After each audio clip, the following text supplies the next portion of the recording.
Let's give some tzedakah together, and together we will merit all the blessings. With the ultimate blessing, the coming of Moshiach. You know, I face this regularly when unfortunately a Jewish person, for whatever reason, enters the confinement of prison walls, and when he or she would request kosher food, the first answer they will get from the kitchen, from the food administrator, we can give you, excuse me, a pork-free diet. As if a pork-free diet makes the whole meal kosher. Then I have to intervene and explain to them that non-kosher beef, a chicken, a fish, is just as non-kosher as pork. Somehow, the concept of pork is the epitome of non-kosher. You'll hear many people say, I don't eat kosher, but I don't eat pork. There's no difference. Yet there is something particular. And then we find something very strange. Pork in Hebrew is called chazir. Chazir comes also from the word choser, to return. Meaning that eventually this chazir will return and be kosher. So it's amazing. The symbol of non-kosher will eventually become kosher. When is that? When Moshiach will come. Then the pork will be permitted to eat. Now how could that be? Now, we're not waiting for Moshiach because we're so desperate to eat a piece of pork. No, that's not the reason at all. But what is the idea behind it? What is the meaning of it? Now, Torah tells us, how do we recognize a kosher animal from a non-kosher animal?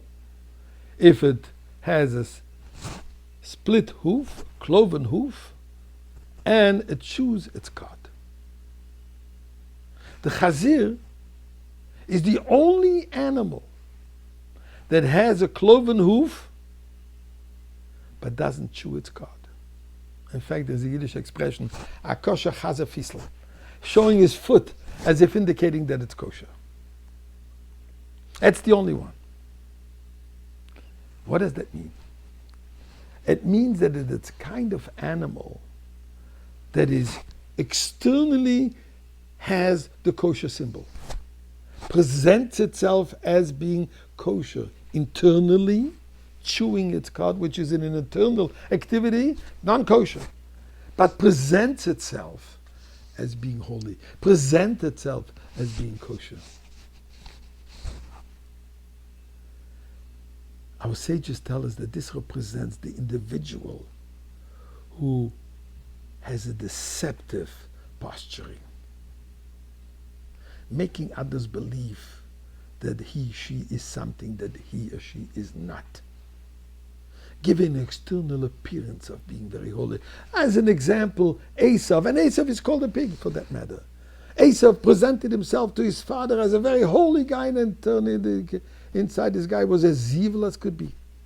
A murderous, rapist, holy guy.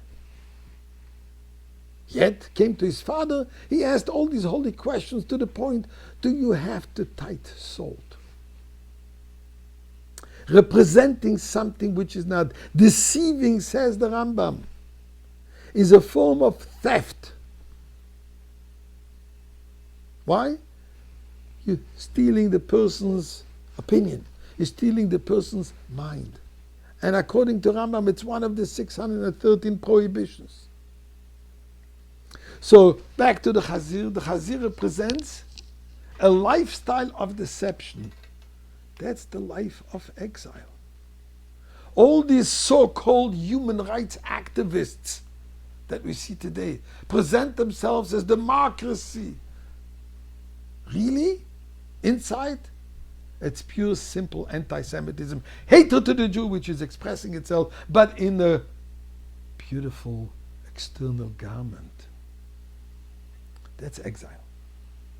But in time of Moshiach, this deception will not be held. Things will be revealed. Things will be crystallized. things will be clarified. And we see today the lies come up, eventually they come forth. You can lie for a certain period of time, but eventually it's coming out. Says the Torah. Same thing is going to be with the pork, with the chazer.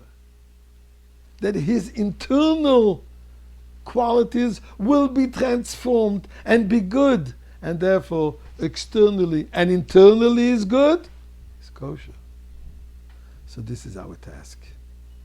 To lead a life of honesty. And by leading such life, we'll go to Geula with Moshiach now.